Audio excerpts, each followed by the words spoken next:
घर वालों को रोता बिलखता छोड़कर जनाजे की चारपाई में मैयत को डाला गया। मैयत को कब्रिस्तान लेके जाया जा रहा है।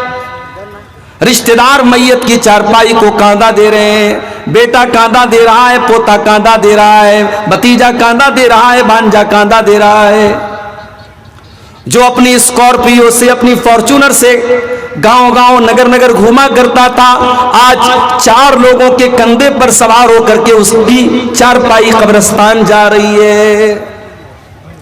कब्रिस्तान पहुंच गया, कब्र तैयार है, कब्र में मैयत को उतारा जा रहा है। हाय हाय, जो अपने कमरे में भी कभी 0 वाट का बल्ब बंद करके अंधेरे में नहीं सोया था, आज कब्र में कोई लैंप नहीं, कोई लाइट नहीं, कोई रोशनी नहीं, कब्र में उसको डाला जा रहा है। उसमें जहरीले जानवर भी आ सकते हैं, उसमें सांप और बिच्छू भी आ सकते हैं। उस कब्र के अंदर उसको उतारा जा रहा है। कब्र में उतारा गया, बेटे की आंखों में आंसू है। बेटा अपने बाप से बहुत मोहब्बत करता है, मगर बेटा अपने बाप की कब्र में जाने को तैयार नहीं है। बीवी अपने शौहर से बहुत मोहब्बत करती है। 4 महीना 10 दिन तक बीवी इद्दत गुजारेगी। शौहर का जनाजा जा रहा है, बीवी बहुत रो रही है, मगर बीवी ये नहीं कह सकती, ओ लोगों मेरे शौहर के साथ मुझे भी कब्र में लेके चले जाओ। नहीं नहीं, वहां न बीवी काम आएगी, न बच्चे काम आएंगे, न दौलत काम आएगी। वहां आपका ईमान काम आएगा, वहां आपका अमल काम आएगा।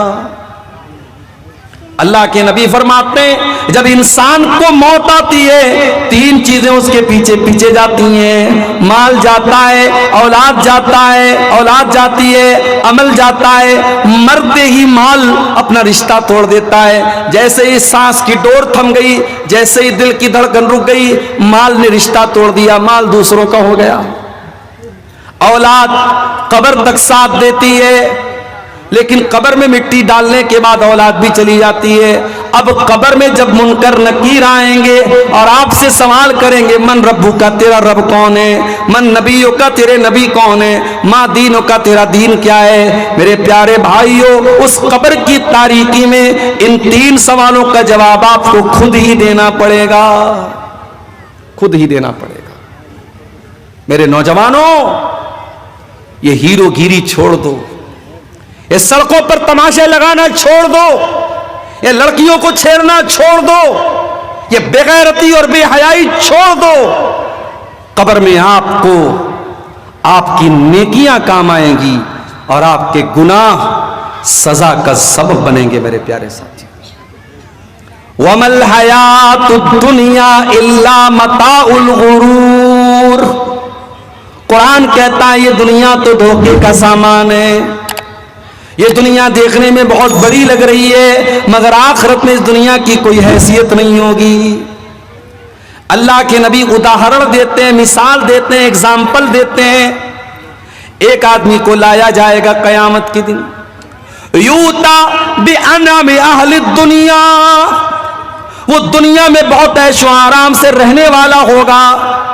पूरे बानी कोल में उससे बड़ा किसी का मकान नहीं होगा, उससे ज्यादा किसी के घर में दौलत नहीं होगी, उसके घर में 4 व्हीलर की कमी नहीं, उसकी औलाद भी बहुत खूबसूरत, उसके लड़के लड़कियां भी बहुत खूबसूरत, उसका मकान भी बहुत शानदार। न दौलत की कमी, न ताकत की कमी, न हुस्न जमाल की कमी, बहुत ऐशो आराम से रहता था। लेकिन अल्लाह की अदालत में वो जहन्नम में जाने वाला था। अल्लाह के नबी फरमाते हैं, उस इंसान को लाया जाएगा फयुस्बगु सबगतन फिन्नार, और एक पल के लिए जहन्नम में डाला जाएगा। मैं तो बनारस का रहने वाला हूं, हमारे यहाँ कपड़े का काम होता है। ये जो हम कपड़ा पहनते हैं ना, इसमें जो एक एक धागा होता है, इसका पूरा प्रोसेस मैंने अपनी आंखों से, ये हमारे घर का कारोबार है, हमारे बाप दादा ये काम करते चले आए। ये जो कपड़े का धागा होता है ना, उसको डाई करते हैं, कलर करते हैं। तो पानी को पहले खौलाते हैं, और पानी जब बिल्कुल खौलने लगता है उसमें कलर डालते हैं, और उसमें बहुत सारा केमिकल भी डालते हैं। और उसके बाद धागे को जब डालते हैं, अच्छा धागे को कलर करने की भी बड़ी स्टाइल होती है। एक ही दुपट्टे में 3-3, 4-4 कलर कैसे आ जाता है, वो भी कलर करने की, डाई करने की एक तरकीब होती है। तो जो कलर करते हैं कपड़े को या धागे को, कभी आपने देखा होगा दुकान वगैरह पर कि वो बर्तन में पानी गर्म करते हैं और कपड़े को डाल करके फौरन निकाल लेते हैं। फौरन क्यों निकाल लेते? ताकि कलर ज्यादा ना हो जाए, ज्यादा गहरा ना हो जाए। जितना कलर हमें चाहिए उतना ही कलर हमको मिलना चाहिए। अल्लाह के नबी के अल्फाज पर गौर करो। एक आदमी दुनिया में बहुत ऐशो आराम से रहता था, न पैसे की कमी, न खाने पीने की कमी, न दौलत की कमी, न मकान की कमी, न सवारी की कमी। उस इंसान को एक पल के लिए अल्लाह ताला जहन्नम में डालेगा। जिस तरीके से कपड़े की रंगाई करने वाला कपड़े को बर्तन में डाल करके निकाल लेता है, धागे को डाल करके निकाल लेता है, अल्लाह ताला जहन्नम में डाल करके एक पल के लिए निकालेगा। अल्लाह पूछेगा, ऐ मेरे बंदे, हल रायत खैरन कत्तु हल मर्र बिका नईमुन कत्तु, ऐ मेरे बंदे क्या कभी तूने कोई भलाई देखी, क्या कभी तूने कोई नेमत देखी, क्या कभी तूने कोई सुख देखा, क्या कभी तूने कोई खुशी देखी, क्या कभी तूने कोई ऐशो आराम देखा? सारी जिंदगी ऐशो आराम में गुजारने वाला वो इंसान कहेगा, मा रायतु खैरन कत्तु, ऐ अल्लाह मैंने कभी कोई भलाई नहीं देखी, मैंने कभी कोई सुख नहीं देखा, मैंने कभी कोई ऐशो आराम नहीं देखा। एक पल के लिए, सिर्फ एक, मैं मिनट भी नहीं कह सकता, मैं सेकंड भी नहीं कह सकता, एक सेकंड का भी कितना हिस्सा था मैं नहीं जानता। एक पल के लिए जहन्नम में डालने के बाद इंसान दुनिया का सारा सुख चैन भूल जाएगा। मेरे प्यारे साथी, होटल में खाना बचा हुआ है, जिसको जरूरत है, भूख लगी है, 50 रुपया में पेट भर के खाना है, जिसको जरूरत है वो जाके खा ले। वमल हयातुद दुनिया इल्ला मताउल गुरूर। गौर करो मेरे प्यारे साथियों, आखिरत के मुकाबले में दुनिया की क्या औकात है। इसीलिए अल्लाह के नबी एक दिन सहाबा के साथ जा रहे थे, रास्ते में एक मरी हुई बकरी का बच्चा पड़ा हुआ था। आपने सहाबा से कहा, छोटे छोटे कान वाला बकरी का बच्चा था, मरा हुआ बच्चा था। आपने फरमाया कि कौन इस बकरी के मरे हुए बच्चे को 1 दिरहम में खरीदेगा? सहाबा ने कहा, अल्लाह के नबी, ये तो वैसे भी छोटे छोटे कान वाला ऐबदार है और मरा हुआ है, 1 दिरहम की आप बात करते हैं, अगर इसको कोई फ्री में देगा तो भी हम खरीदने को तैयार नहीं है। क्या जवाब दिया जनाबे मोहम्मद रसूलुल्लाह ने? जरा गौर से सुनना मेरे प्यारे साथियों। आपने फरमाया, लद्दुनिया अहवनु अलल्लाहि मिन ज़ालिक, ऐ मेरे सहाबा, इस मरे हुए बकरी के बच्चे से भी ज्यादा ये दुनिया अल्लाह की नजर में हकीर है। अल्लाह की नजर में इस मरे हुए बकरी के बच्चे की जो वैल्यू तुम्हारी नजर में, उससे ज्यादा वैल्यू दुनिया की अल्लाह की नजर में नहीं है। और हम और आप दुनिया के लिए मरे जा रहे हैं। हाय दुनिया, हाय दुनिया, दुनिया की औरत, दुनिया की दौलत, दुनिया की ताकत, दुनिया का नशा, दुनिया हमको बर्बाद की हुई है। मेरे प्यारे साथी, हजरत उमर के पोते को देखो, सालिम बिन अब्दुल्ला नाम था, हरम में तवाफ करने के लिए जा रहे हैं। उस दौर का बादशाह जिसका नाम हिशाम बिन अब्दुल मलिक था, उसने देखा बहुत भीड़ लगी है, लोग मुसाफा कर रहे हैं, लोग मिलने आ रहे हैं। पूछा कौन है? कहा हजरत उमर के पोते हैं सालिम बिन अब्दुल्ला। हिशाम बिन अब्दुल मलिक भी करीब आया, उसने मुसाफा किया, सलाम किया, कहा ऐ सालिम बिन अब्दुल्ला, ऐ हजरत उमर के पोते, मैं अमीरुल मोमिनीन हूं, मैं हिशाम बिन अब्दुल मलिक हूं। ऐ सालिम, अगर कोई चीज की जरूरत हो तो मुझसे मांग लेना। सालिम ने कहा, अमीरुल मोमिनीन, खाने काबा के पास खड़ा हूं, अल्लाह के घर के पास खड़ा हूं। ऐ सालिम, मुझे शर्म आती है कि अल्लाह के घर में खड़ा होकर के मैं अल्लाह के सिवा किसी और से कुछ मांगूं, मैं यहां आपसे कुछ नहीं मांग सकता। सालिम ने तवाफ किया, हिशाम बिन ने भी तवाफ किया। तवाफ कंप्लीट करने के बाद जब सालिम बिन अब्दुल्ला हरम के बाहर निकले, हिशाम बिन अब्दुल मलिक ने उनका हाथ पकड़ा, कहा है सालिम, अब तो आप हरम के बाहर आ चुके, आप तो मस्जिद हराम के बाहर आ चुके हैं। सलनी हाजतन, अब कोई सवाल करना हो तो मुझसे कर लो, कोई चीज मांगना हो तो मुझसे मांग लो। कहा अमीरुल मोमिनीन, क्या मांगू आपसे? दुनिया की कोई चीज मांगू या आखिरत की कोई चीज मांगू?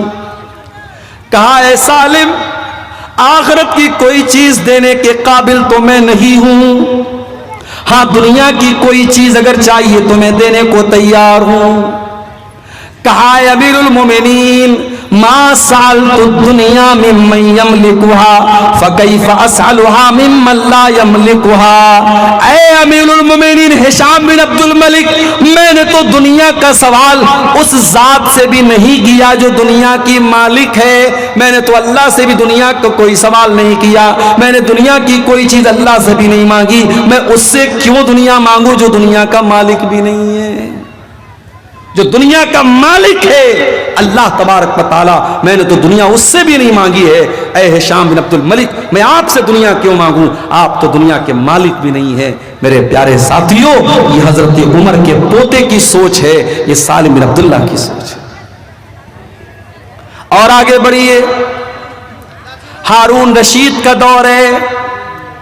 हारून रशीद के दौर में एक बहुत बड़े आलिम थे जिनका नाम इब्ने सम्माक था। एक मर्तबा हारून रशीद इब्ने सम्माक से मिलने के लिए आया। उस दौर के जो उलमा होते थे वो दरबारी नहीं होते थे, बादशाह की चापलूसी नहीं करते थे, बादशाह का चप्पल नहीं उठाते थे। आज आप देख लो, हुकूमत कोई फैसला करती है तो हुकूमत के जो चमचे हैं वो हुकूमत की तारीफों के पुल बांटने के, बहुत अच्छा फैसला किया। फैसला गलत हो सही हो इससे मतलब नहीं है, उन्हें हुकूमत के हर फैसले की तारीफ करना है। आज भी ऐसे दरबारी मुल्ला और ऐसे दरबारी उलमा आपको मिल जाएंगे मेरे प्यारे साथी। इब्ने सम्माक बहुत अल्लाह वाले बंदे थे। हारून रशीद मिलने के लिए आया, उन्होंने हारून रशीद को कोई प्रोटोकॉल नहीं दिया, कोई सम्मान नहीं दिया।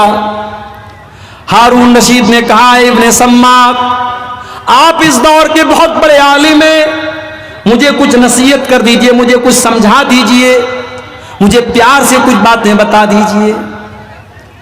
इब्ने सम्माक ने कहा, अमीरुल मोमिनीन, मैं दो सवाल आपसे करना चाहता हूं। पहला सवाल ये है, मान लीजिए आप सहरा में हैं, रेगिस्तान में हैं और बहुत जोर की आपको प्यास लगी है, इतनी तेज प्यास लगी है कि पानी नहीं मिला तो आप मर जाएंगे। इतने में एक इंसान आपको सहरा में नजर आता है, उसके हाथ में एक कटोरा पानी है। वो कटोरा लेकर के आपके पास आता है और कहता है, हारून रशीद, मैं एक कटोरा पानी आपको देने को तैयार हूं, शर्त यह है कि आप अपनी आधी हुकूमत मुझको दे दीजिए। ऐ अमीरुल मोमिनीन, अपने दिल पे हाथ रख के बताइए कि आप अपनी जान बचाएंगे या आधी हुकूमत देकर के अपनी जान बचाएंगे या हुकूमत को बचा लेंगे? हारून रशीद ने कहा, नहीं, जान से बढ़ के कोई चीज नहीं। अगर जान जा रही है प्यास के मारे, मैं एक कटोरा पानी के लिए अपनी आधी हुकूमत दे दूंगा और उससे पानी वो ले लूंगा। कहा, अमीरुल मोमिनीन, पानी आपने पी लिया, अब वो पानी आपकी बॉडी में, आपके शरीर में जाकर के फंस गया, पेशाब का रास्ता बंद हो गया, पेशाब नहीं हो रहा है, आप तकलीफ से बेचैन हैं, पेशाब की नाली जाम है, पेशाब नहीं निकल रहा है, आपको इतनी तकलीफ है कि अगर आपको पेशाब नहीं हुआ तो आप तड़प तड़प करके मर जाएंगे। इतने में एक इंसान आता है और कहता, ऐ हारून रशीद, मेरे पास ऐसी दवा है, मेरे पास ऐसा तरीका है, मैं आपको वो दवा दे दूंगा, आपका पेशाब जो फंसा हुआ है, आपके बदन में जो पानी फंसा हुआ है वो बाहर निकल जाएगा, आपको रिलैक्स मिल जाएगा, आपको आराम मिल जाएगा, मगर शर्त यह है कि आपको अपनी आधी हुकूमत मुझको देना पड़ेगा। अय हारून रशीद, अब सच्ची बताना कि आप अपनी जान बचाएंगे या आप हुकूमत बचाएंगे। कहा अगर ऐसी सिचुएशन आ जाए, ऐसी कंडीशन आ जाए, जान का खतरा आ जाए, अगर पेशाब नहीं हुआ तो मेरी जान चली जाएगी, ऐसी सूरत में मैं आधी हुकूमत दे करके अपनी जान बचा लूंगा। कहा अमीरुल मोमिनीन, आज के बाद इस हुकूमत पर कभी नाज मत करना। अय अमीरुल मोमिनीन हारून रशीद, अपनी हुकूमत पर कभी नाज मत करना। आपकी हुकूमत की हैसियत एक कटोरा पानी और पेशाब के चंद कतरे से ज्यादा नहीं है। इस हुकूमत की वैल्यू इससे ज्यादा नहीं है। मेरे प्यारे साथियों, जो बात हारून रशीद को इतनी समझा बुझा करके इब्ने सम्माक ने कही थी, कुरान ने एक लाइन में वो बात कह दी, वमल हयातुद दुनिया इल्ला मताउल गुरूर। मेरे बंदो, ये दुनिया धोखेबाज है, ये दुनिया दगाबाज है, ये दुनिया धोखे का सामान है, ये दुनिया एक दिन तुमको जरूर धोखा दे देगी। मेरे बंदो, आखिरत की तैयारी करो, आखिरत को बेहतर बनाओ। हम एक एक करके कयामत की निशानी को देख रहे हैं। अब तो वो टाइम भी आ चुका है जब कयामत की बड़ी निशानियां हमारे सामने आ जाएंगी। सही मुस्लिम की रिवायत है, हजरत हुज़ैफा बिन असीद गिफारी फरमाते हैं कि हम लोग आपस में बैठ करके बातचीत कर रहे थे। इतने में अल्लाह के नबी आए। आपने पूछा, मां तज़ा करून, क्या बात चल रही है? साहबा ने कहा, नज़्कुरुस्सा, हम कयामत पर बातें कर रहे हैं। ओ आईपीएल का मैच देखने वाले मेरे नौजवानों, वो अपनी चूड़ी और कंगन और ईयररिंग के बारे में बात करने वाली मेरी प्यारी माँ बहनों, वो अपनी दुनिया में मगन रहने वाले मेरे नौजवानों, जरा नबी के सहाबा से सीखो। नबी के सहाबा आपस में क्या चर्चा कर रहे हैं, क्या डिस्कशन कर रहे हैं, क्या गुफ्तगू कर रहे हैं, क्या बातें कर रहे हैं? कहते हैं अल्लाह के नबी, हम कयामत की बात कर रहे हैं। सहाबा कयामत की बात करते थे। हम कब कयामत की बात करते हैं मेरे भाई? जलसा हो रहा है, प्रोग्राम हो रहा है, जितने लोग मैदान में फील्ड में नहीं, उससे ज्यादा आपको सड़क पर चलते हुए नजर आ जाएंगे। नौजवान लड़के लड़कियों के, औरतों के पिंडाल के पास आपको नजर आ जाएंगे, लड़कियां दुकानों पर आपको नजर आ जाएंगी, लोग चलते फिरते नजर आ जाएंगे। आज दीन की बातों को लोग सुनना नहीं चाहते, आज कयामत की बातों को लोग सुनना नहीं चाहते। मेरे प्यारे साथियों, सहाबा ने कहा, अल्लाह के नबी, हम कयामत की बातें कर रहे हैं। आपने फरमाया, इन्नहा लन तकूम हत्ता तरौना हश्रायात। ऐ मेरे सहाबा, कयामत उस वक्त तक नहीं आएगी जब तक तुम 10 बड़ी बड़ी निशानियों को न देख लो। अद्दुखान, कयामत की एक बहुत बड़ी निशानी होगी, आसमान में धुआं नजर आएगा, बहुत बड़ा धुआं नजर आएगा। ईमान वाले उस धुएं की वजह से जुकाम का शिकार हो जाएंगे, और जो काफिर होंगे, जो मुनाफिक होंगे, वो धुआं उनकी नाक में जाकर के उनको जान से मार देगा। कयामत के पहले वो धुआं आएगा। वह दज्जाल, और काना दज्जाल आएगा, जो एक इंसान होगा, लंबा चौड़ा होगा, घुंघराले बाल वाला होगा, एक आंख का काना होगा, माथे पर काफारा लिखा होगा, मक्का मदीना में दाखिल नहीं हो पाएगा। उसको अल्लाह ताला बहुत ताकत और बहुत पावर देगा, वो लोगों को मौत भी देगा, वो मरने के बाद लोगों को जिंदा भी कर देगा। उसके पास नकली जन्नत भी होगी, नकली जहन्नम भी होगी। जो लोग उसके ऊपर उसकी बात मान करके उसकी जन्नत में जाएंगे, वो हकीकत में जहन्नम में जाएंगे, और जो उसकी जहन्नम में जाएंगे, वो हकीकत में जन्नत में जाएंगे। बहुत बड़ा फितना इस उम्मत का दज्जाल हो। इसीलिए अल्लाह के नबी अपनी हर नमाज में क्या दुआ करते थे? अल्लाहुम्मा इन्नी औज़ु बिका मिन फितनतिल मसीहिद दज्जाल। ऐ अल्लाह, मैं तेरी पनाह चाहता हूं दज्जाल के फितने से। अल्लाह के नबी ने कहा, कयामत की दूसरी बड़ी निशानी दज्जाल। वद्दाब्बा, और कयामत की तीसरी बड़ी निशानी ये होगी, जमीन से एक जानवर निकलेगा, एक चौपाया निकलेगा, जो लोगों से बातें करेगा। वतुलू शम्स मिन मगरिबिहा, और कयामत के दिन सूरज पश्चिम से निकलेगा, और जब सूरज पश्चिम से निकलेगा कोई तौबा कर ले उसकी तौबा अल्लाह क्या कबूल नहीं की जाएगी, कोई कलमा पढ़ ले उसका कलमा अल्लाह क्या नहीं माना जाएगा, कोई ईमान ले आए उसके ईमान लाने से उसको कोई बेनिफिट कोई लाभ नहीं मिलेगा। कयामत के दिन सूरज पश्चिम की तरफ से निकलेगा। व नुज़ूल ईसा इब्न मरियम, और ईसा इब्न मरियम जमीन पर नाजिल होंगे, उतरेंगे। ईसा इब्न मरियम को अल्लाह ताला ने जिंदा आसमान पर उठा लिया है। कयामत के पहले वो आएंगे और दमिश्क की जामा मस्जिद के मीनार पर वो दो फरिश्तों के ऊपर अपने उनके कंधे पर अपना हाथ रख करके जमीन पर उतरेंगे।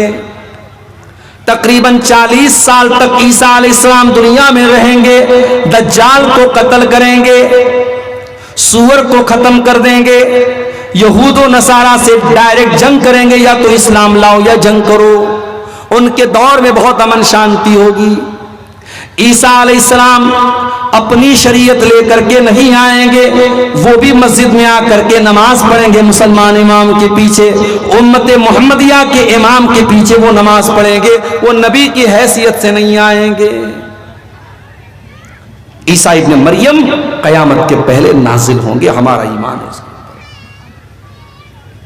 ऊपर। व याजूज व माजूज, और दो फसादी कौमें जिनको याजूज और माजूज कहा जाता है, जिनको हजरत जुल्करनैन ने बहुत बड़ा डैम बना करके उनको रोक दिया है, कयामत के पहले वो डैम तोड़ करके बाहर आ जाएंगे और बहुत फसाद जमीन में मचाएंगे, बहुत फसाद मचाएंगे। आसमान पे तीर चलाएंगे और वो तीर खून आलूद होकर के वापस गिरेगा। वो बहुत बड़े बड़े नदियों का पानी अकेले पी जाएंगे, बहुत जुल्म सितम करेंगे। तब ईसा अलैहिस्सलाम उनके लिए बद्दुआ करेंगे। आसमान से परिंदे आएंगे और कीड़े आएंगे जो उनके गर्दन पर गिरेंगे, उनकी मौत हो जाएगी, फिर उनकी बदबू से पूरी जमीन भर जाएगी। फिर ईसा अलैहिस्सलाम अल्लाह ताला से दुआ करेंगे तो उनकी लाश और उनका बचा खुचा जो भी डेड बॉडी होगी अल्लाह ताला उसको जमीन से उठा लेगा। याजूज और माजूज ये कयामत की बड़ी निशानी है। वसलासतु खुसूफिन, और 3 जगहों पर जमीन को धसाया जाएगा, एक मशरिक में यानी पूरब में, एक मगरिब में यानी पश्चिम के हिस्से में, और एक अरब की सरजमीन पर जमीन को धसाया जाएगा। व आखिरु ज़ालिका नारुन तखरुजु मिनल यमन, और कयामत की आखिरी निशानी ये होगी कि एक आग निकलेगी जो यमन से निकलेगी, और वो आग लोगों को हाँक करके मैदान महशर की तरफ लेके जाएगी, यानी मुल्क शाम की तरफ लेकर के जाएगी। एक आग निकलेगी यमन से और वो आग लोगों को हाँक करके कहां लेके जाएगी?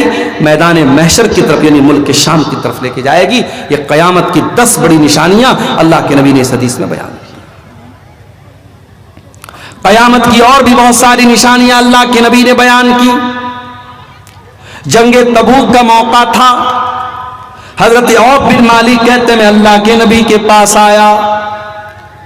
अल्लाह के प्यारे नबी एक चमड़े के खेमे में बैठे हुए थे। आपने उंगली से इशारा करके फरमाया उदुद सित्तन बैन यदै सा, ऐ औफ इब्न मालिक कयामत के पहले 6 निशानियों को गिन लेना, 6 चीजों को गिन लेना। नंबर 1 मौती, मेरी मौत हो जाए तो समझ जाना कि कयामत करीब आ चुकी है। नबी ने हज किया और हज करने के 2.5 महीने के बाद अल्लाह के प्यारे नबी रबीउल अव्वल के महीने में 12 तारीख को इंतकाल कर जाते हैं। सफर के आखिर में आप एक जनाजे में जाते हैं और जनाजे से जब आप वापस आते हैं हजरत आयशा से कहते हैं आयशा मेरा सर बहुत तेज दर्द कर रहा है। हजरत आयशा कहती हैं कि वहीं से अल्लाह के नबी की बीमारी का आगाज हुआ था। इतने कमजोर हो गए आप बीमारी में, आपके अंदर चलने की ताकत भी नहीं बची। आपने ख्वाहिश जाहिर की कि मैं अपने बीमारी के ये अय्याम हजरत आयशा के पास गुजारना चाहता हूं। आप बार बार सवाल करते कल मेरी बारी किसके पास है, कल मेरी बारी किसके पास है। बीवियां समझ गई, सबने कहा अल्लाह के नबी आप जिसके पास रहना चाहते हैं रह सकते, हमें कोई एतराज नहीं है। आप हजरत अली ने एक तरफ हाथ पकड़ा, हजरत अब्बास ने एक तरफ हाथ पकड़ा और सहारा दे करके आपको हुजरे आयशा में लेकर के आए और बीमारी के अय्याम आपने हुजरे आयशा में गुजारे। उसी बीमारी के अय्याम में जब अल्लाह के नबी बहुत तकलीफ महसूस कर रहे थे, एक दिन आपने सर पर पट्टी बांधी, मिंबर पर आकर के खुतबा दिया और खुतबे में आपने फरमाया इन्नी फरतुकुम अलल हौज, ऐ लोगों मैं तुमसे आगे अल्लाह के पास जाने वाला हूं और हौज़े कौसर में मेरी तुमसे मुलाकात होगी। ऐ लोगों मेरे बाद काफिर न बन जाना, एक दूसरे की गर्दन न मारने लगना, मेरे बाद एक दूसरे के दुश्मन न बन जाना। जब तक आप सेहत की हालत में रहे, मस्जिद में आते रहे, नमाज पढ़ाते रहे, जब बहुत ज्यादा बीमार हो गए, आखिरी नमाज आपने जुमेरात के दिन मगरिब की नमाज पढ़ाई। उसके बाद जब इशा का टाइम आया, हजरत बिलाल ने अजान दी, इकामत का टाइम आया, हजरत बिलाल आए, आपने पूछा असल्लन्नास, क्या लोगों ने नमाज पढ़ ली है बिलाल?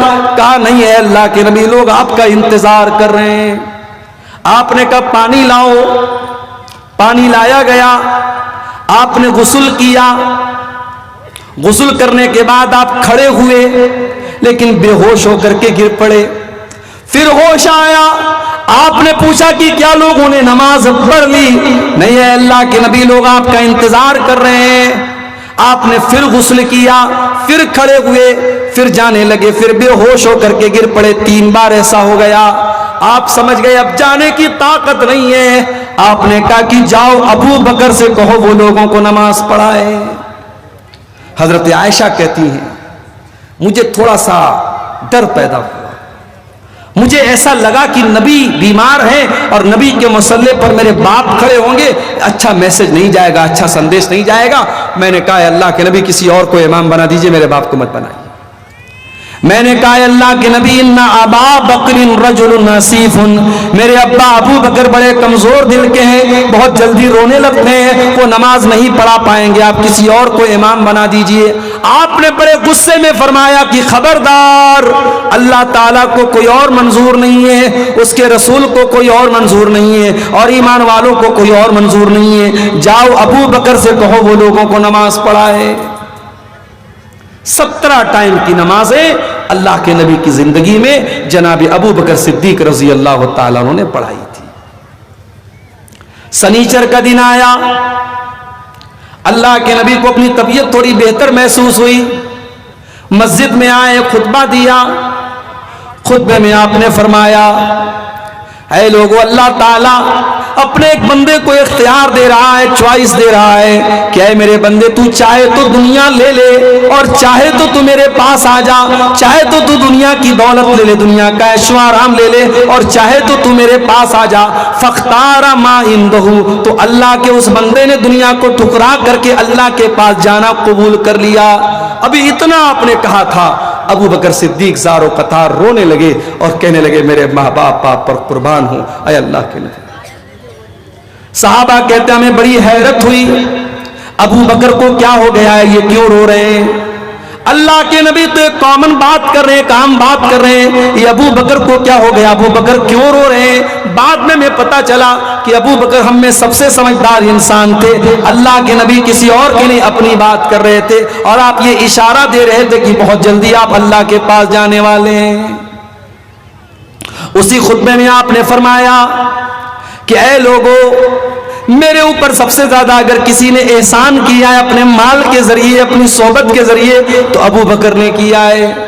मस्जिद में जितने लोगों के खिड़की दरवाजे हैं, सबके दरवाजे बंद कर दिए जाएं सिवाय अबू बकर के। इतवार का दिन आया, इंतकाल के एक दिन पहले का दिन, सारे हथियार वगैरह आपने मुसलमानों को वक्फ कर दिया। आजकल वक्फ का बड़ा मसला चल रहा है। आने वाले दौर में आपका कब्रिस्तान, आपकी मस्जिद, आपका मदरसा, अगर कागज आपके पास मजबूत नहीं है, नाजायज कब्जा कर लिया जाएगा। इसलिए अपने कागज को बहुत मजबूत करो, अपनी तहरीर को मजबूत करो। वक्फ अगर कोई चीज है तो उसको कागज के एतबार से बहुत मजबूत कर लो मेरे प्यारे साहब। अल्लाह के नबी ने अपना सारा हथियार तलवार वगैरह मुसलमानों को वक्फ कर दी। आपके घर में 7 दीनार रखे थे, आपने सदका कर दिया। रात में आपके घर में चिराग जलाने के लिए तेल नहीं था, पड़ोसी से उधार मांगा गया। सोमवार का दिन आया, आपने अपने नवासे हसन हुसैन को बुलाया, उनको चूमा, उनको प्यार किया। आपकी बेटी फातिमा आपसे मिलने के लिए आई, बाप को तकलीफ में देखा, कहा कि वाह कर बाबा, हाय मेरे अब्बा जान की तकलीफ। आपने फरमाया लैसा अला अबी के करबुन बादल यौम, ऐ मेरी बच्ची आज के बाद तेरे बाप के ऊपर कोई तकलीफ नहीं आएगी। सोमवार के दिन फजर का टाइम आया, मस्जिद में फजर की नमाज अदा हो रही है। अबू बकर सिद्दीक नमाज पढ़ा रहे हैं, सहाबा पीछे नमाज पढ़ रहे हैं। अल्लाह के नबी को अपनी तबीयत थोड़ी बेहतर महसूस हुई। आप बिस्तर से उठे, आपने दरवाजे का पर्दा हटाया, सामने सहाबा नमाज पढ़ रहे हैं, अबू बकर नमाज पढ़ा रहे हैं। यह मंजर देख करके अल्लाह के नबी के चेहरे पर मुस्कुराहट आ गई, आप मुस्कुराने लगे। सहाबा अपने नबी से इतनी मोहब्बत करते थे, नमाज की हालत में उनको महसूस हो गया कि अल्लाह के नबी अपने दरवाजे पर खड़े हैं और हमें देख करके मुस्कुरा रहे हैं। सहाबा ताली बजाने लगे, सहाबा इशारा करने लगे, आए अबू बकर पीछे चले आओ, इमाम कायनात आ चुके हैं, इमामुल अंबिया आ चुके हैं, जनाबे मोहम्मद रसूलुल्लाह आ चुके हैं, आए अबू बकर तुम पीछे चले आओ। हजरत अबू बकर को भी समझ में आ गया, वो पीछे हटने लगे। अल्लाह के नबी ने इशारा किया कि नहीं, अय अबू बकर नमाज को कंटिन्यू करो, नमाज को तुम पढ़ाओ। और उसके बाद आपने पर्दे को वापस बराबर कर दिया। ये आखिरी दिन था जनाबे मोहम्मद रसूलुल्लाह की हयात मुबारक का। जैसे जैसे चाश का टाइम चढ़ता चला जा रहा है, दिन चढ़ता चला जा रहा है, मोहम्मद रसूलुल्लाह की तकलीफ बढ़ती चली जा रही है। आप कहते हैं आयशा, मैंने खैबर में जो गोश्त खाया था उस गोश्त में जहर मिला करके मुझको दिया गया था। अय आयशा, मैं आज भी उस गोश्त के जहर का असर अपने अंदर महसूस करता हूं, ऐसा लगता है कि मेरी अतड़ियां कट जाएंगी। आपकी बेटी फातिमा आपसे मिलने के लिए आई, आपने उनके कान में कोई बात बताई, वो रोने लगी। फिर आपने कोई बात उनके कान में बताई, वो हंसने लगी। हजरत आयशा ने पूछा हजरत फातिमा से क्या बात है? कहा कि मेरे अब्बा का राज है, मैं आपको अभी नहीं बता सकती हूं। जब अल्लाह के नबी का इंतकाल हो गया, बाद में हजरत आयशा ने पूछा, कहा कि अम्मी जान, जब मैं अपने अब्बा के पास आई थी, मेरे अब्बा ने मेरे कान में कहा था कि ऐ मेरी बेटी, मैं बहुत जल्द दुनिया से जाने वाला हूं और मेरे अहले बैत में सबसे पहले अगर कोई मुझसे मिलेगा तो तुम मिलोगी। ये सुन करके मैं रोने लगी। फिर मेरे अब्बा ने मेरे कान में कहा कि ऐ मेरी बच्ची, क्या तो इस पर खुश नहीं है? अमा तरज़ीना अन तकूनी सय्यदत निसाई अहलिल जन्नह, क्या तो इस पर खुश नहीं है कि तू तमाम जन्नती औरतों की सरदार बनेगी? ये सुन करके मुझे हंसी आ गई, मैं मुस्कुराने लगी। अल्लाह के प्यारे नबी ने अपनी बेटी को ये 2 मैसेज दिया। जैसे जैसे दिन चढ़ता चला जा रहा है, मोहम्मद रसूलुल्लाह की तकलीफ बढ़ती चली जा रही है। आपके बगल में एक कटोरे में पानी रखा हुआ था, वो पानी अपने चेहरे पर डालते थे और कहते थे अल्लाहुम्मा इन्नी अला सकरातिल मौत, आय अल्लाह तू मौत की सख्तियों पर मेरी मदद फरमा। हजरत आयशा कहती हैं, मैं मौत की सख्ती को नापसंद करती थी, मगर जब मैंने अल्लाह के नबी के ऊपर मौत की सख्तियों को देखा, मैं समझ गई कि मौत की सख्ती कोई खराब चीज नहीं है। मैं अपने नबी को मौत की सख्तियों में देख करके मेरा नजरिया बदल गया। आपने अपने दोनों हाथ उठाए और आपने कहा अल्लाहुम्मा अलहिकनी बिर्रफीक़िल आला, आय अल्लाह मुझे रफीक आला के साथ मिला ले, मुझे नबियों के साथ मिला दे, मुझे सिद्दीकीन के साथ मिला दे, मुझे शुहदा के साथ मिला दे, मुझे सालिहीन के साथ मिला दे। ये कहते हुए अल्लाह के प्यारे नबी की रूह आपके बदन से निकल गई और आपके दोनों हाथ जमीन पर आ गए और अल्लाह के नबी सल्लल्लाहु अलैहि वसल्लम का इंतकाल हो गया। इन्ना लिल्लाहि व इन्ना इलैहि राजिऊन। ये अल्लाह के नबी की वफात का मुख्तसर सा वाक़या जो मैंने आपके सामने पेश किया है, ये भी क़यामत की बहुत बड़ी निशानी है मेरे प्यारे साथी। आपने फरमाया क़यामत के पहले 6 निशानियां होंगी। उसमें पहली निशानी मौती, मेरी मौत होगी, मेरा इंतकाल होगा। वह फतह बैतुल मक़दिस, और बैतुल मुक़द्दस फतह कर लिया जाएगा। हजरत उमर के दौर में सन 16 हिजरी में बैतुल मुक़द्दस मुसलमानों के कंट्रोल में आ गया। बैतुल मुक़द्दस फतह हो गया, बैतुल मुक़द्दस मुसलमानों के कब्जे में आ गया। जो आज यहूदियों के कब्जे में है, हजरत उमर के दौर में ये बैतुल मुक़द्दस मुसलमानों के कब्जे में आ चुका था। क़यामत की तीसरी निशानी आपने फरमाया वह मूतानुन याख़ुज़ु फ़ीकुम कक़ुआसिल गनम, इतनी खतरनाक बीमारी आएगी जैसे भेड़ बकरी के अंदर बीमारी आती है और भेड़ बकरियां तड़प तड़प करके मर जाती हैं, इंसान वैसे तड़प तड़प करके मर जाएंगे। सन 18 हिजरी में मुल्क के शाम में बीमारी फैली थी, इसको अमवास, ताउन अमवास कहा जाता है। उस बीमारी में 10,000 से ज्यादा सहाबे किराम इंतकाल कर गए थे। उस बीमारी की तरफ अल्लाह के नबी ने इशारा किया कि क़यामत के पहले ऐसी बीमारी आएगी। उसके बाद आपने फरमाया वस्तिफाज़तुल माल, और क़यामत के पहले माल बहुत ज्यादा फैल जाएगा, पैसा लोगों के पास बहुत ज्यादा आ जाएगा। हत्ता युतर रजुल मिअत दीनारिन फयज़ल्लु साखितन, एक इंसान को 100 दीनार दिया जाएगा तब भी नाराज रहेगा। 100 दीनार, 100 सोने के सिक्के की वैल्यू भी उसकी नजर में कुछ नहीं होगी। उसके बाद आपने फरमाया सुम्मा फितनतुन, फिर अरब के अंदर एक बहुत बड़ा फितना होगा।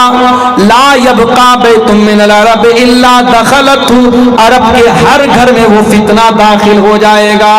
आपने अरब का नाम लिया, चूंकि आप उस वक्त जिन लोगों को बात बयान कर रहे थे वो अरब के लोग थे।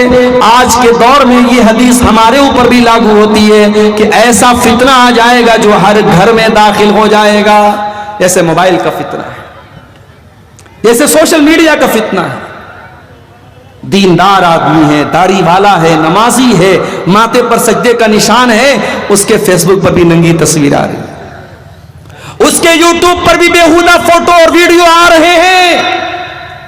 और अब तो हमारे यूट्यूबर हजरात की मेहरबानी है, अब तो तकरीरों के थंबनेल भी इतने गंदे और इतने नापाक बनाए जा रहे हैं कि देख करके शर्म आती है।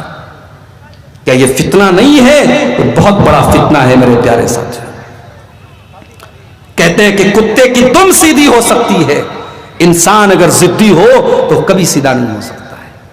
1000 बार मना किया जा चुका है, उलमा मना करते हैं, मुकर्रिरीन मना करते कि मत करो ये काम। अपनी व्यूअरशिप बढ़ाने के लिए गंदे और गलत सलत थंबनेल मत लगाओ, मगर ये यूट्यूबर हजरात बाज नहीं आते।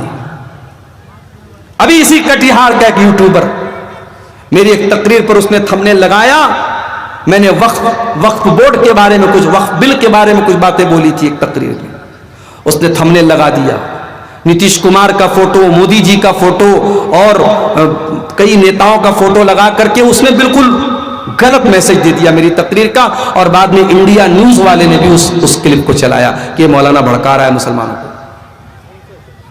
ये नहीं समझते कि इनके बनाए जाने वाले इन थंबनेल से कितनी मुसीबत में पड़ सकता है बयान करने वाला। और जब हम पाबंदी लगाते कि मत लगाओ, इन यूट्यूबरों को मत कैमरा लगाने दो, तो ये नाराज होते हैं कि साहब हमको क्यों मना किया जा रहा है। अल्लाह हम सबको सही समझ दे मेरे प्यारे साथियों। आज मोबाइल भी इस दौर का बहुत बड़ा फितना बन चुका है। नबी ने फरमाया ऐसा फितना पैदा होगा, हर घर में दाखिल हो जाएगा। हर लड़का इस्तेमाल करेगा, हर लड़की इस्तेमाल करेगी, 70 साल का बूढ़ा इस्तेमाल करेगा, 5 साल का बच्चा इस्तेमाल करेगा। आज देख लो सब इस्तेमाल कर रहे हैं कि नहीं कर रहे हैं।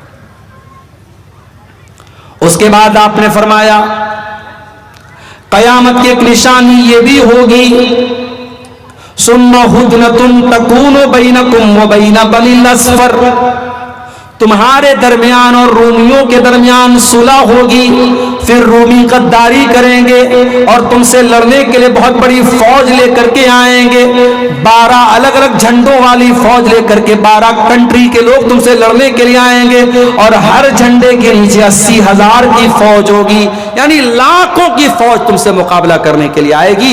अब इस हदीस का क्या मतलब है? बहुत सारी लड़ाइयां लड़ी जा चुकी हैं, हो सकता है आने वाले दौर में भी कोई ऐसा दौर आए जब इस तरीके से बहुत बड़ी फौज मुसलमानों के खिलाफ जंग करे, हो सकता है उसकी तरफ इशारा किया गया हो। अल्लाह के नबी ने इस हदीस में कयामत की 6 निशानियां बयान फरमाई। कयामत की एक निशानी ये भी है कि नबी के इशारे पर चांद 2 टुकड़े हो जाएगा। इक़्तरबत अस्साअतु वंशक़्क़ल क़मर, कयामत करीब आ चुकी है, जब चांद फट करके 2 टुकड़े हो चुका है। जब मक्का के काफिरों के कहने पर नबी ने उंगली से इशारा किया था और चांदनी रात का पूरा चांद 2 टुकड़े हो गया था और एक चांद का टुकड़ा पहाड़ी के एक तरफ नजर आया और एक टुकड़ा एक तरफ नजर आया, और हिंदुस्तान के एक राजा ने भी वो मंजर देखा था जो बाद में ईमान ले आया था।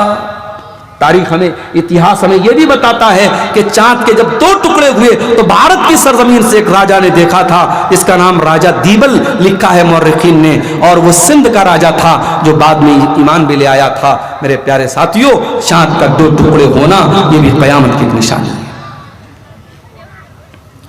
कयामत की एक निशानी यह भी अल्लाह के नबी ने बयान फरमाई, जिहालत बहुत ज्यादा फैल जाएगी, इल्म उठा लिया जाएगा। आज इल्म कैसे उठ रहा है आप देख लीजिए। मदरसे में पढ़ाने वाले टीचरों की कमी है, मदरसे में पढ़ने वाले बच्चों की कमी है। ना हमारे बच्चे मदरसों में पढ़ना चाहते हैं, ना अच्छी सलाहियत वाले मदरसों में पढ़ाना चाहते हैं। आज ये मदरसे जो चल रहे हैं, अगर ये मदरसे भी बंद हो गए, कल कौन आपको कुरान पढ़ाएगा, कौन आपको हदीस पढ़ाएगा?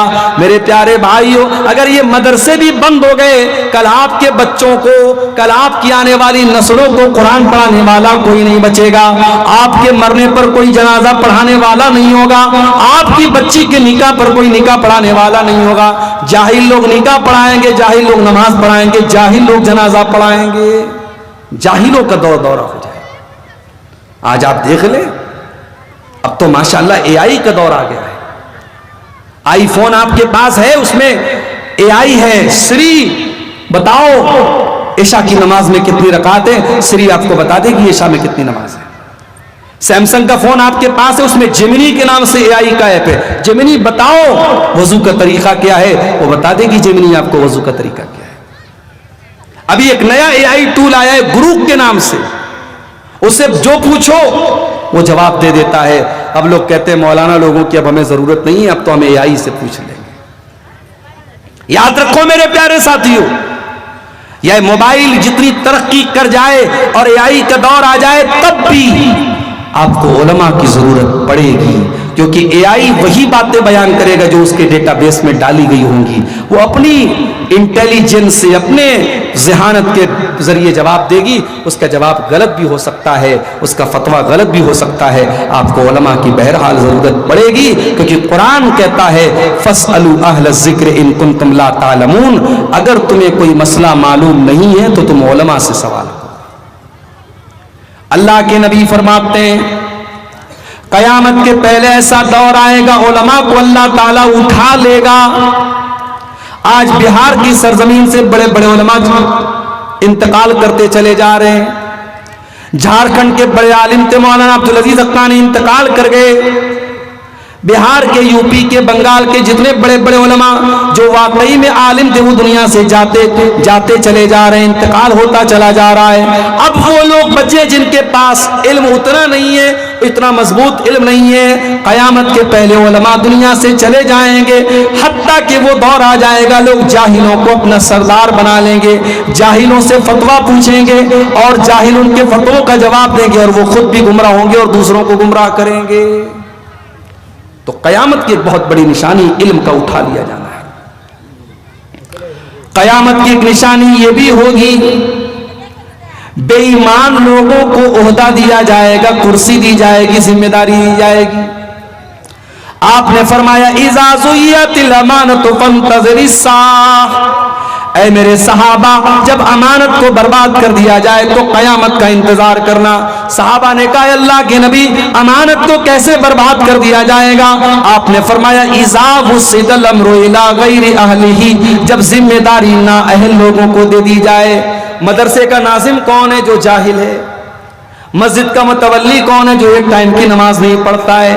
जमात का अमीर कौन है? जिसके पास ईमानदारी और दीनदारी नहीं है। आज ये जमात के, मस्जिद के, मदरसे की जिम्मेदारी और ओहदे नालायक लोगों के हाथ में भी जा रहे हैं। मेरे प्यारे भाइयों, अगर ये जिम्मेदारी ना अहल लोगों को दे दी जाए तो समझ जाओ ये कयामत के करीब होने की निशानी है। कयामत की एक निशानी आपने ये भी बयान फरमाई, गंगा उल्टी बहेगी। जो हमारे यहाँ एक मुहावरा बोला जाता है, गंगा उल्टी बहेगी। क्या मतलब? आपने फरमाया सयाती अलन्नासी सनवातुन खद्दात, एक ऐसा दौर भी तुम्हारे ऊपर आएगा जब धोखे का साल आ जाएगा, धोखाधड़ी आ जाएगी। सच्चे को झूठा माना जाएगा, झूठे को सच्चा माना जाएगा, ईमानदार को बेईमान कहा जाएगा, बेईमान को ईमानदार कहा जाएगा। वयंतिकु फीहा रुवैबिज़ा, और घटिया इंसान, नालायक इंसान बड़ी बड़ी बातें करेगा, बड़े बड़े मैटर में बातें करेगा जो घटिया और नालायक इंसान होगा। कयामत की एक निशानी, बेपर्दगी और बेहयाई बहुत ज्यादा फैल जाएगी। आपने फरमाया मेरी उम्मत के दो किस्म के लोग ऐसे होंगे जो जहन्नम में जाएंगे। कौमुन माहुम सियातुन काज़ना बिल बकर यज़रिबून बिहन्नास, ऐसे लोग आएंगे जिनके हाथ में कोड़ा होगा और वो कोड़े से लोगों को मारेंगे, लोगों पर अत्याचार करेंगे, लोगों पर जुल्म करेंगे। आज इस्राइल और फलस्तीन के हालात देख लो मेरे प्यारे साथियों। आज फलस्तीन पर इस्राइल का हमला होता है और ड्रोन हमला होता है और बम बरसाए जाते हैं, और वीडियो में हम देखते हैं इतना खतरनाक धमाका होता है कि जमीन से लोग उछल करके हवा में उड़ने लगते हैं। छोटे छोटे बच्चों की लाशों के चित्र उड़ जाते हैं, औरतों की लाशों के चित्र उड़ जाते हैं, मगर दुनिया वालों के ऊपर कोई फर्क नहीं पड़ता। जालिम जुल्म करेगा और कोई रोकने वाला, कोई टोकने वाला नहीं होगा। वनिसाउन कासियातुन नारियातुन मुमीलातुन माइलातुन, और कयामत के पहले ऐसी औरतें सामने आएंगी जो कपड़ा पहनने के बावजूद नंगी होंगी। आज बॉलीवुड की फिल्मों ने हमारे मुल्क का वो कल्चर बना दिया है कि आज हालात ये हो गए कि औरत के बदन का कोई पार्ट अब प्राइवेट पार्ट नहीं रह गया। अब तो कहा जाने लगा कि औरत के बदन का प्राइवेट पार्ट सिर्फ उसकी किडनी और लीवर बचा, उसके बदन का कोई पार्ट अब प्राइवेट नहीं बचा है। इतना नंगा कर दिया गया औरत को, ऐसा लिबास पहना दिया गया औरत को कि अब उसके बदन की कोई चीज छुपी हुई नहीं है। कासियातुन आरियातुन, ऐसी औरतें सामने आएंगी जो कपड़ा पहन करके नंगी होंगी। अब तो आम बात, मुसलमानों के घरों में ऐसे कपड़े पहने जा रहे हैं जिसमें औरत के का बदन नजर आ रहा है, औरत का शरीर नजर आ रहा है। मुमीलातिन माइलातिन, ऐसी औरतें गैर मर्दों को अपनी तरफ आकर्षित करेंगी, खींचेगी, और जब रास्ते में चलेंगी तो उनकी चाल भी बेहया औरतों की तरह चलने वाली होगी। औरत की चाल से पता चल जाता है कि ये बेहया औरत है या अच्छी औरत है, दीनदार औरत है, उसकी चाल बता देती है। रूज़ुन्ना कास्निमतिल बुख्तिल माइला, उनका हेयर स्टाइल ऐसा होगा जैसे ऊंट का कुहान होता है। ला यदखुलुल जन्ना, ऐसी औरतें जन्नत में नहीं जाएंगी, और जन्नत में जाना तो बहुत दूर की बात है। वला यजिदना रिहा, ऐसी औरतें तो जन्नत की खुशबू भी नहीं पाएंगी। कयामत की एक निशानी अल्लाह के नबी ने यह भी बयान फरमाई, अंतलिदल अमतु रब्बतहा, कि माँ अपने बच्चे को जन्म नहीं देगी बल्कि माँ अपनी मालकन को जन्म देगी। यानी जो औलाद पैदा होगी वो माँ बाप पर हुकूमत करेगी। बेटी माँ पर हुक्म चलाएगी, बेटा बाप पर हुक्म चलाएगा।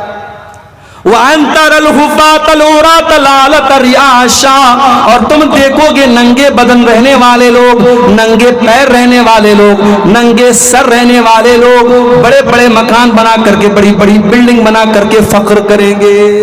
वो दौर भी आज हम देख रहे हैं।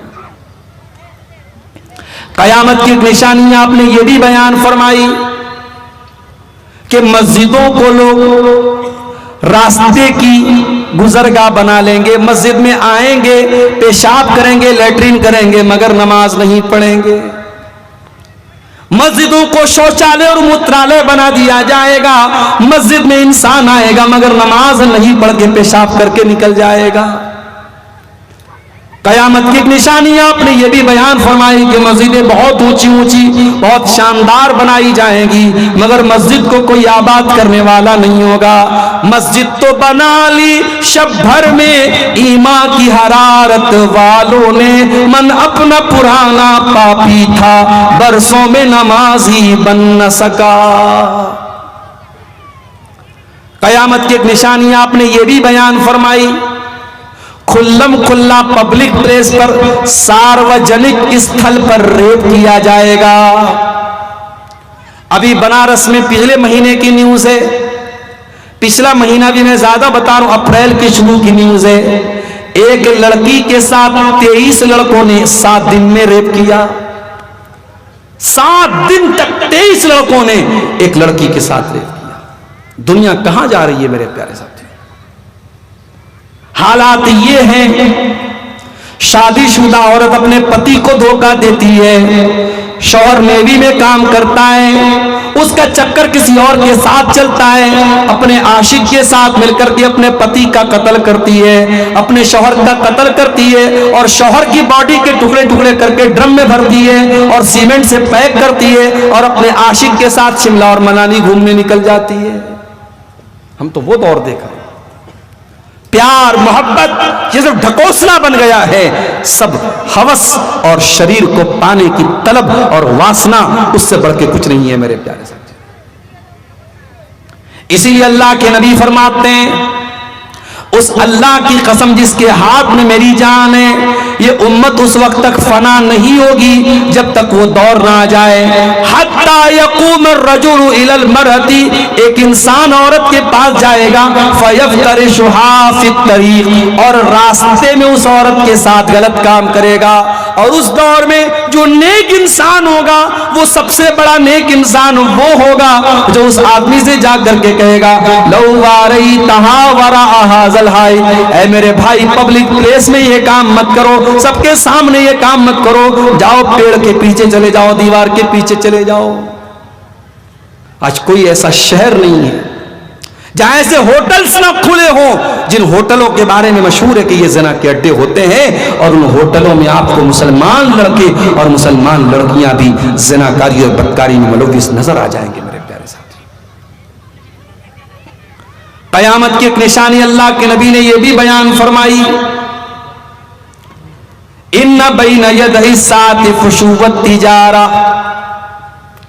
कयामत के पहले बिजनेस बहुत ज्यादा फैल जाएगा, यहां तक कि औरत बिजनेस में अपने शौहर की हेल्प करेगी, मदद करेगी। दुकान खोलोगे, बीवी दुकान पर बैठेगी, काउंटर पर औरत बैठेगी, रिसेप्शन पर औरत बैठेगी। इतना ज्यादा बिजनेस फैल जाएगा कि औरत को बिजनेस में यूज किया जाएगा। वह तस्लीमल खासा, और खास खास लोगों को सलाम किया जाएगा, और रिश्तों को काटा जाएगा, रिश्तों को तोड़ा जाएगा। वह शहादत ज़ूर, और झूठी गवाही दी जाएगी। वह कितमान शहादतिल हक़ी, और सच्ची गवाही को छुपा लिया जाएगा। वह ज़ुहूरल कलम, और मीडिया का बहुत दौर आ जाएगा, मीडिया की ताकत का दौर आ जाएगा। आज आप देख ले, मीडिया जिसको चाहता है आसमान पर उठा देता है, जिसको चाहता है जमीन पर गिरा देता है। मीडिया का बहुत बड़ा रोल आज अपने दौर में हम देख रहे हैं। कयामत की एक निशानी अल्लाह के नबी ने यह भी बयान फरमाई, इम्रतस्सुफहा, बेवकूफ लोगों के हाथ में हुकूमत आ जाएगी। वह कसरतश्शुर्ती, और पुलिस वाले बहुत ज्यादा हो जाएंगे। वक़्तल अरहाम, और रिश्तों को काटा जाएगा। वह बई अल हुक्मी, और फैसले बिकने लगेंगे अदालत से पैसे के जरिए अपने मन का, अपने फेवर का फैसला करवाया जाएगा। वह इस्तिग़फ़ाफ़म बिद्दम, और इंसानी जान की वैल्यू बहुत कम हो जाएगी। बहुत छोटी छोटी बातों पर मर्डर होने लगेगा, हत्या होने लगेगी, छोटी छोटी बातों पर। आजकल अखबार आप पढ़िए, इतने छोटे छोटे मामलात पर आज हत्या हो जाती है, मत पूछिए। कोई बाइक लेके जा रहा है, रास्ते में उसकी बाइक पकड़ा, उसने बाइक देने से इनकार कर दिया, मर्डर कर दिया। 40-50 हजार की बाइक के लिए मर्डर कर देते हैं। बैंक से कोई पैसा लेके आ रहा है, 1 लाख 2 लाख रुपया, 1-2 लाख रुपए के लिए जान ले लेते हैं। छोटी छोटी बातों पर मर्डर हो जाएंगे, इंसानी जान की वैल्यू बहुत कम हो जाएगी। कयामत की एक निशानी आपने ये भी बयान फरमाई, यह तकारब ज़मान, टाइम बहुत जल्दी जल्दी गुजरेगा। महीना ऐसा गुजरेगा जैसे हफ्ते गुजरते हैं, साल ऐसा गुजरेगा जैसे महीने गुजरते हैं। टाइम की स्पीड बढ़ जाएगी, टाइम बहुत जल्दी गुजरने लगेगा। वह हत्ता यमुर्र रजुलु बिक़ब्रि रजुलि फयक़ूलु या लैतनी मकाना, कयामत के पहले ऐसा नाजुक दौर आ जाएगा, इंसान दूसरे इंसान की कब्र के पास से गुजरेगा और कहेगा कि ऐ काश इस कब्र में मैं होता, मैं मर गया होता, मैं आज जिंदा न होता। इतना नाजुक दौर आ जाएगा, इंसान कब्रिस्तान में जाकर के मरने की दुआएं करेगा। कयामत की एक निशानी अल्लाह के नबी ने यह भी बयान फरमाई, वह नशवन यत्तखिज़ूनल कुरान मज़ामीरा, नौजवान लड़के कुरान को म्यूजिक बना लेंगे, कुरान को म्यूजिक की तरह पढ़ेंगे। कुरान को पढ़ने का तरीका सही नहीं होगा, वो म्यूजिक की तरह कुरान को पढ़ेंगे और ऐसे ही नौजवान को इमाम बनाया जाएगा, जो आलिम ना हो, जो समझदार ना हो, बस लोगों को गा गा करके कुरान पढ़ के सुनाता हो, जो तरन्नुम के साथ कुरान पढ़ के सुनाता हो, उसको कुरान पढ़ने का तरीका आता हो या ना होता हो, सिर्फ आवाज की बदौलत उसको इमाम बना दिया जाएगा। ये सारी निशानियां आज अपनी आंखों से हम देख रहे हैं मेरे प्यारे साथी।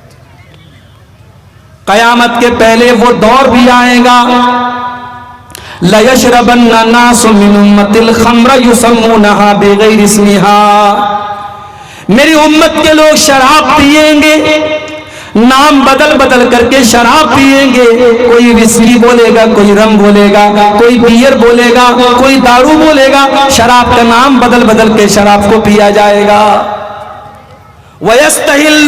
वयस्तहिल्लूनल हिरा वल हरीर, और रेशम को लोग हलाल समझने लगेंगे, रेशम का कपड़ा मुसलमान मर्द पहनेगा, और ज़िनाकारी को लोग हलाल कर लेंगे, ज़िना करने लगेंगे, और उनके सरों के ऊपर नाचने गाने वालियां नाचेंगी गाएंगी। आज ईयरफोन लगा करके, हेडफोन लगा करके गाना सुना जा रहा है। नबी की हदीस को सामने रखो, नबी ने उसी की तरफ इशारा किया, उनके सरों के ऊपर नाचने गाने वालियां नाचेंगी गाएंगी। आपने फरमाया जब ऐसा दौर आ जाएगा, यक्सिफुल्लाहु बिहिमुल अर्ज़ा, अल्लाह ऐसे लोगों को जमीन में दसा देगा, वयजअलु मिनहुमुल क़िरदता वल खनाज़ीर, और उनको सूअर और बंदर बना देगा। ये दौर भी आज हम देख रहे हैं मेरे प्यारे साथी। कयामत के पहले कैसा दौर भी आएगा, हलाल व हराम को लोग भूल जाएंगे। याती अलन्नासी ज़मानुन ला युबालिल मरउ मिन ऐना खज़ल माल, एक ऐसा जमाना आएगा लोग परवाह करना छोड़ देंगे, माल कहां से कमा रहे हैं, ड्रीम 11 से पैसा कमाया जाएगा। अभी मैं कोई वीडियो देख रहा था फेसबुक पर, कम से कम 10 बार ड्रीम 11 का प्रचार आया कि अब तो ड्रीम 11 पर हर हफ्ते लखपति बनाया जा रहा है। अब IPL का मैच हो रहा है, अब हमारा नौजवान सोचता है यार लखपति बनने का मौका मिल रहा है, कौन चूकेगा। अब लखपति बनने के लिए ड्रीम 11 खेला जा रहा है। सट्टेबाजी, जुआ, सूदखोरी, हराम खोरी आज मुसलमान कर रहा है। नबी ने इशारा किया था कयामत के पहले वो दौर भी आएगा। मेरे अजीजों, मेरे प्यारे साथियों, नबी ने जितनी पेशिन गोइयां की थी, जितनी भविष्यवाणियां की थी, जितनी निशानियां बताई थी, 100% आज वो सारी निशानियां हमारे सामने समझ में आ रही हैं, नजर आ रही हैं। अगर इन निशानियों को देखने के बाद भी हमारे दिल में कयामत का डर पैदा नहीं होता और हम कयामत की तैयारी नहीं करते, इसका मतलब कि ईमान बहुत कमजोर हो चुका है मेरे साथी। 10-12 कब्रें हैं ना, उसको मुंतकिल किया जाता है। मस्जिद के आगे या सामने से गुजरने पर क्या कहना चाहिए? मस्जिद के सामने से गुजरने पर कोई कुछ भी कहने की जरूरत नहीं है। मस्जिद में जब दाखिल हो, बिस्मिल्लाहि वस्सलात वस्सलामु अला रसूलिल्लाह, ये दुआ पढ़िए आप, और अल्लाहुम्मा अफ्तह ली अब्वाब रहमतिका, ये दुआ पढ़िए। मस्जिद में जब दाखिल हो तब, मस्जिद के सामने से गुजरने पर या मस्जिद के आगे से गुजरने पर कुछ भी पढ़ने की जरूरत नहीं है। मस्जिद में बिना मीटर लगाए बिजली का उपयोग करना सही है या गलत है? गलत है। बिजली की चोरी करना जिस तरीके से अपने घर में गलत है, वैसे ही मस्जिद में भी गलत है। मस्जिद में तो ज्यादा खतरनाक बात है, अल्लाह के घर का मामला है, इसलिए बिल्कुल ये गलत है। अगर कहीं ऐसा है तो उसको बिल्कुल बचना चाहिए। गाना बजाकर काम करना सही है या गलत है? इसमें कौन सी पूछने वाली बात है? एक गाना बजा के काम करेंगे आप, तो जाहिर है कि आपके काम में शैतान भी दाखिल होगा, और शैतान जब आपके काम में दाखिल होगा तो जाहिर है बरकत को खत्म करेगा कि बरकत को बढ़ाएगा? बरकत को खत्म करेगा। लड़की एवं लड़का का शादी का इस्लाम में क्या उम्र? अच्छा, उम्र क्या है इस्लाम में? इस्लाम में उम्र तो नहीं बताई गई है। इस्लाम ने यह कहा कि जब लड़का लड़की बालिग हो जाए और शादी की जिम्मेदारी को उठाने के काबिल हो जाए। भाई कभी कभी ऐसा भी होता है, लड़का 12 साल की उम्र में बालिग हो गया, लड़की 10 साल की उम्र में ही बालिग हो गई। बालिग तो हो गए, मगर शादी की जिम्मेदारी उठाने के लिए जो मैच्योरिटी है वो अभी उसके अंदर नहीं है। तो थोड़े मैच्योर हो जाएं, इस काबिल हो जाएं कि हाँ वो जिम्मेदारी उठा लेंगे, तो उनकी शादी करो। हाँ, भारत के कानून में लड़के की उम्र जो है 21 साल तय की गई है, लड़की की उम्र 18 साल। ये हमारे इंडिया का कानून है। शरीयत में उम्र का कोई पैमाना मुकर्रर नहीं किया गया है। यह है कि 10-12 कब्रों को मुंतकिल किया जा सकता है। क्यों कब्र को क्यों मुंतकिल करना चाहते हैं? वजह? घर मकान बन रहा है, मकान के बीच में आ रहा है।